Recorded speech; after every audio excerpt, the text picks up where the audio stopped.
क्योंकि हे प्रभु तू भला और क्षमा करने वाला है और जितने तुझे पुकारते हैं उन सबों के लिए तू अति करुणामय है। बृहस्पतिवार 5 जनवरी 2023। आज के मनन के लिए मैंने आप ही के लिए चुना है दूसरा इतिहास अध्याय 33 और उसका 12वां वाक्य। तब संकट में पड़कर वह अपने परमेश्वर यहोवा को मानने लगा और अपने पूर्वजों के परमेश्वर के सामने बहुत दीन हुआ और उससे प्रार्थना की, आपका दिन आशीषित हो। जब हम परेशान होते हैं तो एक ही तरीका है कि हम नम्र होके परमेश्वर की ओर निहारें। आइए इस वाक्य पर मनन करते हैं। आज की सुबह का विषय है अपने आप को नम्र करें।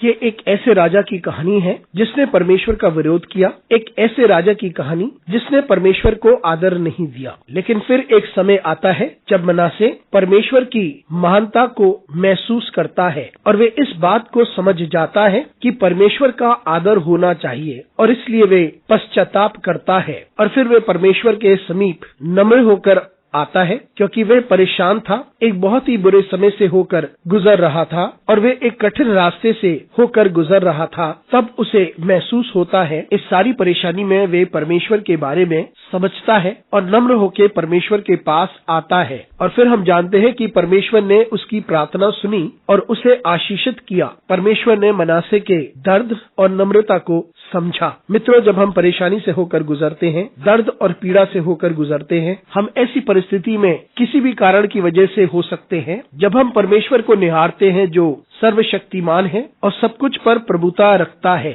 जब हम परमेश्वर के सामने नम्र होके आते हैं और उसकी सामर्थ को हम समझते हैं और उसके समीप आकर उससे सहायता की गुहार लगाते हैं, तब परमेश्वर अवश्य हमारी जिंदगी को परिवर्तित करेगा। वो अवश्य हमारी प्रार्थनाओं को सुनेगा और वे अवश्य हमारे आंसुओं को पहुंचेगा और परमेश्वर हमारी परिस्थिति जिसमें दर्द, पीड़ा और तबाही है उसे वे बदलेगा और उसे वे आनंद और आशीष में परिवर्तित करेगा। मनासे को आशीष मिली क्योंकि वे परमेश्वर के सामने नम्र हो गया। तो आइए हम नम्र होकर परमेश्वर के सामने आ जाएं और फिर हम अपनी जिंदगी में अद्भुत कार्यों को देखें। अनुग्रहकारी परमेश्वर स्वर्गीय पिता, तुझे धन्यवाद देते हैं, तेरी स्तुति करते हैं, तेरा आदर करते हैं। हमारी सहायता कर परमेश्वर कि हम तेरे समीप अपने आप को नम्र करें। हमारे साथ परमेश्वर तू बना रहे। यीशु मसीह के नाम से मांगते हैं, आमीन।